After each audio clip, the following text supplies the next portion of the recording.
सवाल ये होता है कि क्लैट का सिलेबस क्या है। बेसिक तो हम सबको पता होता है कि क्लैट में इंग्लिश आता है, लॉजिकल रीजनिंग आता है, लीगल रीजनिंग आता है, क्यूटी आता है, बट उस सिलेबस का डिटेल बैकग्राउंड बहुत बच्चों को समझने में दिक्कत आती है। जीके के सेक्शन में दो तरीके की जीके आ सकती है। एक तो होती है आपकी स्टैटिक जीके और दूसरी होती है आपकी डायनेमिक जीके। लैंडमार्क जजमेंट पता होने के साथ साथ उस जजमेंट का जो स्टैटिक कनेक्शन है ना, वो भी आप लोगों को पता होना चाहिए। क्लैट का एग्जाम बस होने ही वाला है, तो जो बच्चे अब की बार क्लैट दे रहे हैं और प्रेपरेशन जस्ट स्टार्ट करने वाले हैं या फिर जो फ्यूचर में नेक्स्ट ईयर क्लैट देने वाले हैं, सबके मन में एक सवाल ये होता है कि क्लैट का सिलेबस क्या है। अब बेसिक तो हम सबको पता होता है कि क्लैट में इंग्लिश आता है, लॉजिकल रीजनिंग आता है, लीगल रीजनिंग आता है, क्यूटी आता है, बट उस सिलेबस का डिटेल बैकग्राउंड बहुत बच्चों को समझने में दिक्कत आती है। तो उस पूरे का डिटेल ब्रेकडाउन आज हम पढ़ने वाले हैं, समझने वाले हैं और एनालाइज करने वाले हैं। सबसे पहले देखते हैं कि क्लैट का पेपर होता क्या है। क्लैट का पेपर होता है बेटा उन बच्चों के लिए जो बच्चे अपनी स्किल्स को अच्छे से पॉलिश करते हैं। स्किल्स को पॉलिश करने का मतलब है उस सिलेबस को अच्छे से पढ़ना, अच्छे से समझना, इसके अलावा उन स्किल्स को डेवलप करना, और वो स्किल्स डेवलप होती हैं प्रैक्टिस से। तो this exam is not for those जो रोट लर्निंग करते हैं, बल्कि उन बच्चों के लिए एग्जाम है जो अपनी स्किल्स को पॉलिश करना जानते हैं। क्लैट का एग्जाम 2 आवर्स के लिए होता है और इसमें आते हैं 120 MCQs। इसके अंदर नेगेटिव मार्किंग भी है, which is 0.25 negative marking. Her question 1 number का होता है, तो अगर आपने एक सवाल गलत किया तो आपके 0.25 नंबर कट सकते हैं। सबसे पहले बात करते हैं हम इंग्लिश के पेपर की, इंग्लिश लैंग्वेज की। सो अगर इंग्लिश लैंग्वेज की बात करें तो इसमें आते हैं लगभग 22 से 26 question, which is 20% of the questions. काफी अच्छा खासा सिग्निफिकेंट अमाउंट होता है 22 से 26 क्वेश्चंस आना। दूसरी चीज ये है बेटा कि यहाँ पे आपको ये नहीं सोचना कि अगर मैथ्स का वेटेज बहुत कम है तो मैथ्स या क्यूटी हम स्किप कर देंगे, नहीं, सारे जितने भी सेक्शंस हैं वो सारे ही आपके लिए काफी ज्यादा रेलेवेंट हो जाते हैं। इसमें आपके आते हैं अप्रॉक्स 450 वर्ड्स के पैसेज। अप्रॉक्सीमेटली अगर आप पैसेजेस की बात करें बेटा तो 450 वर्ड्स के आपके पैसेज आते हैं। इसके अलावा इंग्लिश में आपको आता है मेन आइडिया, इन्फरेंस बेस्ड या फिर वोकैब। तो आपको क्या करेंगे, एक 450 वर्ड्स का पैसेज दे देंगे। अब उस पैसेज में आपको क्या करना है, आपको पढ़ना है और उस पैसेज को समझना है। इस स्किल को हम बोलते हैं बेटा कॉम्प्रीहेंशन स्किल। उस पैसेज को पढ़ना, उस पैसेज को समझना एंड आंसर करना। अब क्वेश्चन किस तरीके के आ सकते हैं, क्वेश्चन आ सकते हैं आपके आइडिया के ऊपर कि what is the main idea of the passage. इसके अलावा क्वेश्चन आ सकते हैं इन्फ्रेंस के, कि क्वेश्चन को पढ़ के आपने क्या उसकी इन्फ्रेंस को ड्रॉ किया, मतलब आपको क्या समझ आया उस पैसेज को पढ़ के, इस चीज को हम बोलते हैं इन्फ्रेंस। और क्वेश्चन आ सकते हैं वोकैबुलरी के ऊपर, सिनोनिम्स, एंटोनिम्स, इस तरीके के क्वेश्चन उस वर्ड का मीनिंग को लेके। तो ये सारी चीजें आ जाती हैं आपकी इंग्लिश लैंग्वेज के अंदर। What does CLAT test English language के अंदर? CLAT test your reading speed, कि उस 450 वर्ड के पैसेज को आप कितना अच्छे से और कितना जल्दी पढ़ पा रहे हैं। इसके अलावा आपकी इन्फ्रेंस और आपकी वोकैबुलरी टेस्ट करता है इंग्लिश लैंग्वेज। अब पैसेजेस आपके नॉवल से भी आ जाते हैं, आपके न्यूज़पेपर आर्टिकल से भी आ जाते हैं। तो आपको करना क्या है, आपको अपनी रीडिंग स्किल्स को डेवलप करना है। इसके अलावा अगर बात करें करंट अफेयर्स एंड जीके की, again a very very significant section. इसमें आते हैं आपके लगभग 28 से 32 क्वेश्चन। 25% आपका हो जाता है बेटा जीके का सेक्शन। जीके के सेक्शन में 2 तरीके की जीके आ सकती है। एक तो होती है आपकी स्टैटिक जीके और दूसरी होती है आपकी डायनेमिक जीके। अगर स्टैटिक जीके की बात करें तो स्टैटिक जीके में क्या होता है, आपका फिक्स्ड पोर्शन होता है, वो कभी चेंज नहीं हो सकता, राइट। डायनेमिक जीके की बात करें तो आते हैं आपके करंट अफेयर्स। करंट अफेयर्स मतलब पिछले, अगर 2025 में एग्जाम आप दे रहे हैं तो 2025 के जनवरी से लेकर नवंबर तक जो जो इंपॉर्टेंट इवेंट्स हुए हैं वो आपको पता होने चाहिए। इंपॉर्टेंट इवेंट्स जैसे कि मान लो कोई कॉन्फ्रेंस हो रही है, कोई समिट हो रही है, इसके बारे में आपको पता होना चाहिए। मान लो कोई व्हीकल हमने लॉन्च किया है स्पेस में, कोई भी बड़ी न्यूज, मान लो प्रेसिडेंट हमारा चेंज हुआ, तो प्रेसिडेंट अगर चेंज हुआ या वाइस प्रेसिडेंट अगर चेंज हुआ तो क्या क्या पावर्स हो सकती थी वाइस प्रेसिडेंट की। इस तरीके के सवाल आ सकते हैं जीके सेक्शन के अंदर। टॉपिक्स की अगर बात करें, ब्रॉड टॉपिक्स की, तो आर्ट्स, कल्चर, स्पोर्ट्स, अवार्ड्स, इस तरीके के सवाल आते हैं। अब जीके में क्या रहता है बेटा, इसमें कहीं ना कहीं आपको आपका एनालिसिस बहुत ज्यादा स्ट्रांग होना चाहिए। फॉर एग्जांपल, अगर हमारा वाइस प्रेसिडेंट चेंज हुआ है तो हमको ये पता होना चाहिए कि वाइस प्रेसिडेंट की पोजीशन जो कॉन्स्टिट्यूशन में है उसका क्या मतलब है, क्या मायने हैं। तो हमें पता होना चाहिए कि वाइस प्रेसिडेंट जो है चेयरमैन ऑफ राज्यसभा होते हैं, हमको पता होना चाहिए कि वाइस प्रेसिडेंट के इलेक्शंस कैसे होते हैं। तो ये जो चीज है बेटा कहीं ना कहीं आपको एनालिसिस से आती है। तो जो रिसेंट करंट अफेयर्स हैं उनको आपको न्यूज़पेपर से पढ़ के क्लियर करना है। इसके अलावा आपको ये ध्यान रखना है कि जो रीसेंट करंट अफेयर्स है उनका स्टैटिक कनेक्शन कहाँ है। तो ये दोनों चीजें आपको मदद करती हैं जीके के सेक्शन में। अब आ जाते हैं लीगल रीजनिंग के सेक्शन पे, जो मैं पढ़ाती भी हूं, लीगल रीजनिंग। ठीक है, लीगल रीजनिंग में क्या होता है बेटा, लीगल रीजनिंग में काफी ज्यादा ही क्वेश्चंस आते हैं, अप्रॉक्स 28 to 32 क्वेश्चंस आते हैं आपके लीगल रीजनिंग के पैसेज में। 28 से 32 क्वेश्चंस आपके आ जाते हैं लीगल रीजनिंग के पैसेज में, 28 से लेके 32 क्वेश्चंस तक आ जाते हैं आपके लीगल रीजनिंग में। तो अगेन ये ऐसा सब्जेक्ट है जिसका वेटेज बहुत ज्यादा है। पर मजे की बात यह है कि बेटा चाहे इस सब्जेक्ट का वेटेज ज्यादा है लेकिन ये सब्जेक्ट काफी ज्यादा स्कोरिंग हो जाता है। How is it scoring?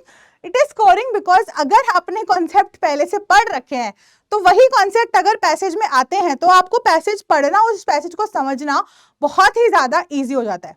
अब लीगल जो है ना वो थोड़ा ट्रिकी है। ट्रिकी वो इस सेंस में है कि ये सिर्फ एक स्किल टेस्ट नहीं करा, यहाँ पे आपकी कॉम्प्रिहेंशन स्किल्स भी टेस्ट हो रही है कि कितना आपने उस पैसेज को पढ़ा और समझा है।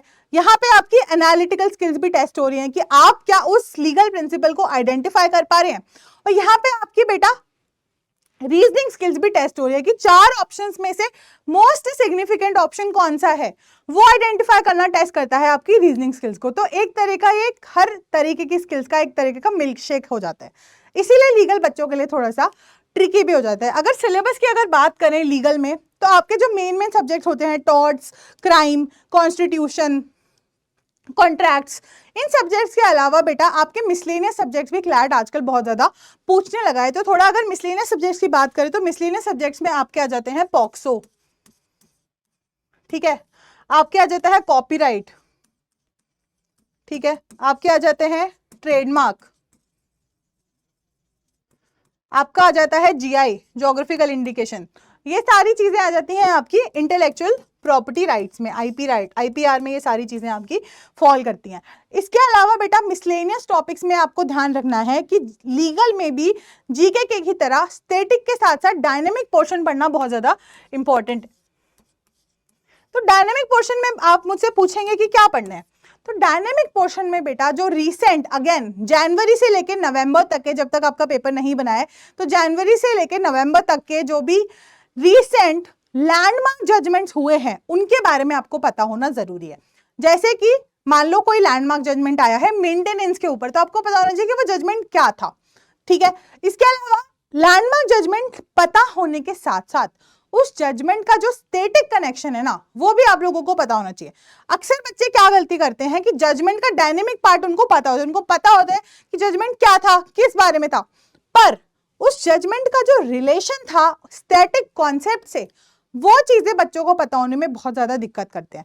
तो ध्यान रखना है बच्चों की जजमेंट का स्टैटिक, ठीक है, आपको साथ पकड़ के चलना है। तो यहाँ पे ऐसा नहीं है कि हमने सिर्फ जजमेंट पढ़ लिया और स्टैटिक पोर्शन देखा ही नहीं, स्टैटिक भी पढ़ लिया, डायनेमिक भी पढ़ लिया, दोनों को साथ लेके भी चल लिया। इसका फायदा ये होता है बेटा, let me give you a tip.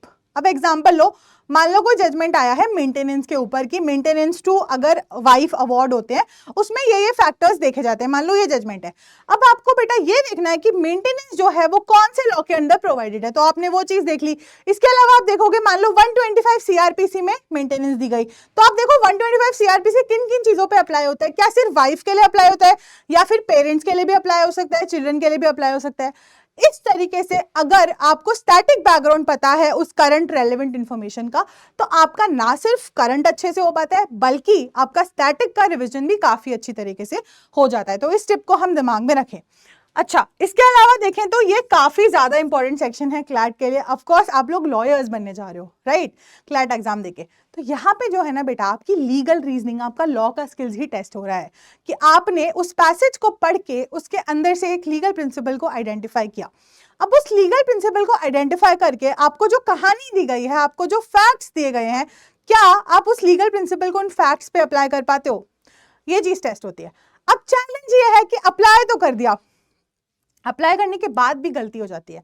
गलती हो जाती है, मैं बताती हूँ कहाँ पे गलती हो जाती है बेटा, एक्स्ट्रा इंफॉर्मेशन लगाने में।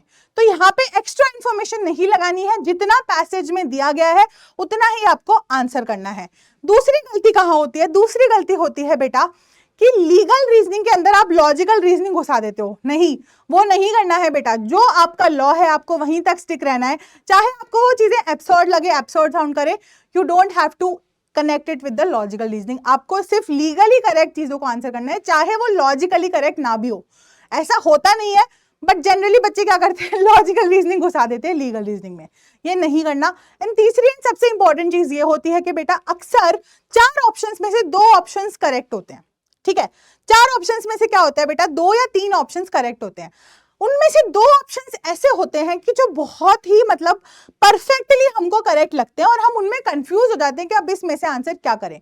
उसमें आपको ये चीज ध्यान रखनी है बेटा कि उन 2 ऑप्शंस में से कौन सा ऑप्शन आपका मोस्ट अप्रोप्रिएट ऑप्शन था। सबसे ज्यादा गलती यहीं पे बच्चे करते हैं कि ऑप्शंस में से जो लेस अप्रोप्रिएट होता है उसको क्लिक कर देते हैं। वो नहीं करना। You have to identify the most appropriate option amongst the confusing option. इस तरह से आप जो है ट्रैप से बच सकते हैं। अब हम मूव ऑन करते हैं नेक्स्ट सेक्शन पे।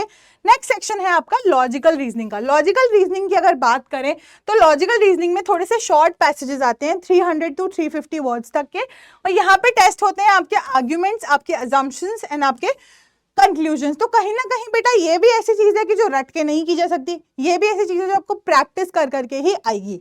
लॉजिकल की बात करें तो यहाँ पे आपको strengthening of argument, weakening of argument, critical reasoning, इस तरह की चीजें आपकी टेस्ट होती हैं। अब आप बात करते हैं क्यूटी की। तो क्यूटी में बच्चे सबसे मतलब एक कहते हैं ना कि मेरी आत्मा तुझे हरदम सताएगी, मैथ्स, ये ऐसे सेक्शन है जो बच्चों को बहुत ज्यादा डराता है। ठीक है, पर सबसे इंपॉर्टेंट चीज ध्यान रखनी है बेटा, डरने की कोई भी बात नहीं है, बिकॉज यहाँ पे 10th क्लास तक की मैथ्स से आती है। अब चक्कर क्या है ना, क्यूटी में आते हैं 10 से 12 क्वेश्चन के अप्रोक्स क्यूटी में आते हैं। बच्चे क्या करते हैं, बच्चे स्किप कर देते हैं इस सेक्शन को। स्किप नहीं करना है बेटा, you don't have to skip the section. देखो 120 नंबर में आपके लिए हर एक नंबर की इंपॉर्टेंस है, आपके हर एक 2 नंबर पे आपकी रैंक बदल सकती है। ठीक है, तो बच्चे जो है क्यूटी को स्किप कर जाते हैं एंड दैट एक्चुअली काफी ज्यादा उनके प्रेपरेशन को वो चीज सैबोटाज कर देती है। ठीक है, so we don't have to skip QT. QT में आपको data interpretation, table, graph, charts, इस तरीके के आपके कॉन्सेप्ट्स, इस तरीके के टॉपिक्स आते हैं जो हमने 10वीं कक्षा तक ऑलरेडी पढ़ रखे होते हैं। इसमें इसके अलावा एरिथमेटिक, रेशियो, परसेंटेज, एवरेजेस, जो हमने जो मेंसुरेशन जो चैप्टर हमने पढ़ा था अपने स्कूल में, उससे रिलेटेड चीजें भी यहाँ पे आ जाती हैं। अब एग्जाम पैटर्न रिकैप अगर ले ले once and for all, 120 question for 120 marks, 0.25 negative marking, 2 घंटे का पेपर। ठीक है, and focus on legal and GK. तो देखो फोकस तो सब पे ही करना है, फोकस तो सब पे करना है, बट अगर एक स्मार्ट स्ट्रैटेजी की बात करें तो जो स्कोरिंग सेक्शन है जो आपको पता है कि आपका स्ट्रांग है, उनको रिवाइज करने पे ध्यान दें। और अगर आप लोगों के पास टाइम है अच्छा खासा, तो जो सेक्शंस वीक है उनको भी धीरे धीरे उनके कॉन्सेप्ट्स को बिल्ड करें और उनको भी स्ट्रेंथन करें। पर अगर अभी आपके पास टाइम कम है तो जो एटलीस्ट जो आता है ऑलरेडी उसको तो अच्छे से करें। ऐसा ना हो कि नया सीखने के चक्कर में पुराना भूल जाए, ऐसा नहीं होना चाहिए बेटा। ट्राई कि आप लोगों के जो स्ट्रॉन्ग कॉन्सेप्ट्स हैं उनको आपको अच्छे से स्ट्रेंथन करके रखना है, रिवीजन करके रखना है, और जो नहीं आता है उसको बिल्ड करके और स्ट्रॉन्ग बनाना है। अब अगर कुछ क्लोजिंग नोट्स की बात करूं तो कोशिश करिए कि आप पैसेजेस को डेली सॉल्व करें। अगर फुल लेंथ मॉक्स नहीं भी लगा पाते तो सेक्शनल मॉक्स तो आपको डेली लगाने हैं। ठीक है, इसके अलावा अपडेटेड रहें करंट अफेयर्स के साथ। देखो न्यूज़पेपर पढ़ने की इंपॉर्टेंस बहुत ज्यादा है, ना सिर्फ आपको जीके में हेल्प करता है बल्कि आपकी लीगल रीजनिंग में भी बहुत ज्यादा मदद हो जाती है। एट द सेम टाइम आपकी रीडिंग स्पीड बहुत ज्यादा बढ़ती है, स्ट्रेंथन होती है। तो वही है ना कि मतलब एक चीज के मतलब इतने सारे फायदे, एक तीर से 2 निशाने वाली चीज हो जाती है। तो न्यूज़पेपर के ऊपर कंसिस्टेंटली ध्यान दिया जाए, फोकस करें एप्लीकेशन करने पे। मतलब क्वेश्चंस को जितना ज्यादा सॉल्व करेंगे उतना ज्यादा बेटा आपकी स्किल्स ब्रश अप होती जाएंगी। गलती हम लोग ये करते हैं, हमको लगता है कि हमने पढ़ तो लिया है, हमें आता है। लीगल में मोस्टली बच्चे गलती करते हैं कि पढ़ लिया मैम अब कर लेंगे। नहीं, जब तक उस चीज के नंबर आपके नहीं आ रहे हैं, जब तक वो चीज आपके मार्क्स में ट्रांसलेट नहीं हो रही है, आप गलत कम कर रहे हैं, तब तक आपका पढ़ना सक्सेसफुल नहीं माना जाता, ठीक है। सो जब तक आपकी पढ़ाई आपके मॉक्स में ट्रांसलेट ना करे, तब तक आप अपनी पढ़ाई को कंप्लीट ना माने। ऐड मॉक्स टू इट, ठीक है। दोनों चीजों का तड़का लगेगा, तभी आपकी प्रेपरेशन सक्सेसफुल मानी जाएगी। इसके अलावा लीगल रीजनिंग का और जीके का काफी ज्यादा वेटेज रहता है, तो ऑफ कोर्स इन सेक्शंस को तो रिवाइज करना ही है और अच्छे से इन कॉन्सेप्ट्स को भी स्ट्रेंथन करना है। तो आज की वीडियो में इतना ही। इसके अलावा आपके कुछ डाउट्स हो, कुछ क्वेश्चंस हो, तो आप जरूर कमेंट सेक्शन में हमसे पूछ सकते हैं। Thank you so much.